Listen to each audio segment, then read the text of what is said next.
News plus channel की सीधी बात में आप सबका स्वागत है। मैं हूं जीतू भाई पंड्या। आज बड़ौदा के संदेश अखबार में पाकिस्तान के हवाले से एक समाचार प्रसिद्ध हुआ है। पाकिस्तान ने भारत सरकार को कहा है कि मुंबई में जो 26/11 का हमला हुआ उसके बारे में भारत सरकार हमें सही इंफॉर्मेशन नहीं दे रही है। उन्होंने ये भी आक्षेप लगाया कि 26/11 के हमले में 40 भारतीय भी शामिल थे। बंबई की धरती पे, महाराष्ट्र की धरती पे या भारत की धरती पे रहने वाले 40 भारतीय लोग भी हमले में शामिल थे। अब ये हमला हम कह रहे हैं, भारत सरकार कह रही है कि पाकिस्तान ने करवाया, साजिश पाकिस्तान में रची गई। अब जब पाकिस्तान ही कह रहा है, अब मैं जानता हूं कि 26/11 के बारे में पाकिस्तान जो भी कुछ कहेगा वो ऑथेंटिकेट इंफॉर्मेशन है, वो बिल्कुल सत्तावार माहिती है। अब पाकिस्तान कह रहा है कि इसमें 40 भारतीय शामिल थे। भारत सरकार इसकी जांच क्यों नहीं करवाती? मैं पाकिस्तान को अभिनंदन देता हूं। पाकिस्तान ने पहली बार कोई सच बात कही है और बड़ी करारी सच बात कही है। जब ये 26/11 का हत्याकांड हुआ, त्रासवादी हमला हुआ, मैंने कहा था और बहुत सारे लोगों ने कहा था कि ये हमला कोई स्थानीय लोगों की, भारतीय लोगों की मदद के बिना होना नामुमकिन है। मैं तो छोटा सा क्रिमिनल लॉयर हूं, फिर भी मैं मानता हूं कि इतनी बड़ी साजिश को स्थानीय लोगों की मदद के बिना दूसरा देश अंजाम नहीं दे सकता। और बड़े ताज्जुब की बात है, यह हमला जब खत्म हुआ, जब टेररिस्ट मारे गए, सभी टेररिस्ट मारे गए और 24 घंटे भी नहीं हुए थे, अभी शिकायतें भी दर्ज नहीं हुई थी, अभी लाशों की गिनती चल रही थी, कौन कहां गिरा है, किसको कहां लगा है।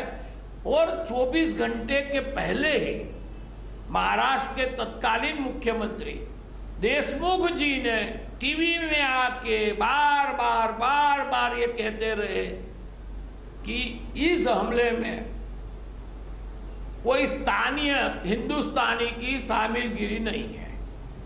अब मुझे ये बताओ, जब फरियाद भी नहीं फटी है, फरियाद भी दर्ज नहीं की गई है, कोई इन्वेस्टिगेशन नहीं हुआ, कौन कौन थे, कितने त्रासवादी थे उसकी पूरी संख्या मालूम नहीं, मरने वालों की संख्या मालूम नहीं, मगर देशमुख जी को यह पक्का मालूम था कि इसमें कोई भारतीय शामिल नहीं है। ये कांग्रेस की इज्जत बचाने के लिए, अपनी इज्जत बचाने के लिए देशमुख जी कहते रहे कि कोई शामिल नहीं है। हालांकि ये बात जांच के बाद मुंबई पुलिस कमिश्नर कहते तो वो मानने लायक बात थी। मगर 24 घंटे में देशमुख ने जो कहना शुरू किया कि इसमें कोई स्थानीय लोगों का हाथ नहीं है, मुझे कहने दो, वो जाहिर में भी कह रहे थे और पुलिस को भी आदेश दे दिए गए थे कि इसमें किसी भी लोकल भारतीय की इन्वॉल्वमेंट आनी ही नहीं चाहिए। आपकी जांच ऐसे ही की जाए जैसे इसमें कोई शामिल था ही नहीं। अब मुझे कहने दो, आपको अगर एक गांव वाले को दूसरे गांव में किसी को मारने के लिए जाना है तो भी वहां खबरी चाहिए, बताए कि भाई सरपंच आ गए, ये आ गए, जिसे हम मारना चाहते हैं वो गांव में है, कहाँ है, कौन से घर में है। वहां से जब बात आ जाती है तब कोई हमला करने जाता है, पक्की खबर रख के जाता है। तो ये तो एक देश का दूसरे देश पे आक्रमण था। और एक दूसरी बात मैं कहना चाहता हूं कि ये पाकिस्तान की हद से भारत की हद में प्रवेश करना, भारतीय मछुआरे की हत्या करके नौका ले लेना, उसकी स्टीम लॉन्च ले लेना और मुंबई तक घुस जाना, अगर सरकार चाहती तो इसे हमला करार देकर कि पाकिस्तान ने हम पर हमला किया है और ये जो कसाब है वो युद्ध सैनिक हैं, ये जांच मिलिट्री को ट्रांसफर हो सकती थी बहुत जल्दी। ये आज जो हम चिल्ला रहे हैं कि कसाब को बिरयानी खिलाने में 66,000 करोड़ खर्चा कर दिया, ये चिल्लाना नहीं पड़ता। कब का मिलिट्री की अदालत में उसका जजमेंट आ गया होता, और फिर वहां तो एक ही चीज है, मिलिट्री की जो जजमेंट आती है वो सीधी सुप्रीम कोर्ट में जाती है, तो बहुत जल्दी निपटारा हो जाता। मगर मिलिट्री जांच नहीं करे, इसका इंटरेस्ट देशमुख को था, कांग्रेस को था, और उन्होंने वो बात जैसे कि कोई त्रासवादी हमला हो ऐसे ही रख के मुंबई पुलिस के पास रखी। मैं पाकिस्तान को धन्यवाद देता हूं, उन्होंने सही बात कही है। 40 नहीं, मैं समझता हूं 40 से भी ज्यादा लोग इन्वॉल्व हो गए, और एक नाम तो हमारे सामने आ ही गया है कि रिचर्ड हेडली जो अमेरिकन नागरिक है, वो 3 बार भारत आके गया है, बंबई रुक के गया है, और हेडली ने अमेरिका में कहा कि महेश भट्ट का बेटा, आप जानते हैं महेश भट्ट को, जो बार बार टीवी पे आते थे, अभी कम हो गए बेटे का नाम आने के बाद, मगर बार बार टीवी पे आते थे और गुजरात के दंगों के बारे में हमें सलाह मशवरा करते थे। वो कहते थे भाईचारा से रहना चाहिए, देशभक्ति की बातें सुना रहे थे। अब महेश भट्ट का लड़का ही गद्दार है।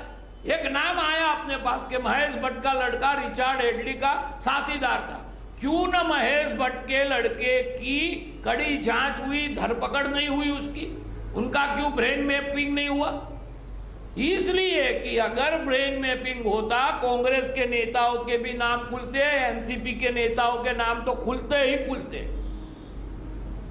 और जो 40 नाम बाहर आते, कांग्रेस की किरकिरी हो जाती, उनके चुनाव में मत बिगड़ने का उन्हें डर था। मगर ये बात चुनाव की नहीं है, ये बात देश के स्वाभिमान की है, देश की इज्जत की है, देश की सलामती की है। अगर ये 40 आदमी को नहीं पकड़ा गया तो अभी 40 में वो देख रहे हैं कि हमें कुछ नहीं हुआ। अब ये 40 और दूसरे 40, 80 आदमी शामिल हो गए दूसरे का टेररिस्ट अटैक में, क्योंकि उन्हें पता है कि हमें कुछ होने वाला नहीं। तो ये तो नासुर बन जाएगी बात। पाकिस्तान सही कहता है कि हमारे यहाँ हाफिज बैठ के, पाकिस्तान में बैठ के हाफिज जितना नुकसान नहीं पहुंचा सकता, उससे बहुत बड़ा नुकसान आपके ही हाफिज पहुंचा सकते हैं, आपके ही देश के गद्दार पहुंचा सकते हैं। और ये जरूरी नहीं कि हर इसमें एक ही कौम के कोई लोग शामिल हो, इनमें हिंदू भी शामिल हो सकते हैं, मुस्लिम भी शामिल हो सकते हैं, क्रिश्चियन, ईसाई, सिख, कोई भी शामिल हो सकता है, लश्कर वाले शामिल हो सकते हैं, अपने मिलिट्री के, मुंबई पुलिस के लोग शामिल हो सकते हैं। बात बाहर तो आने दो।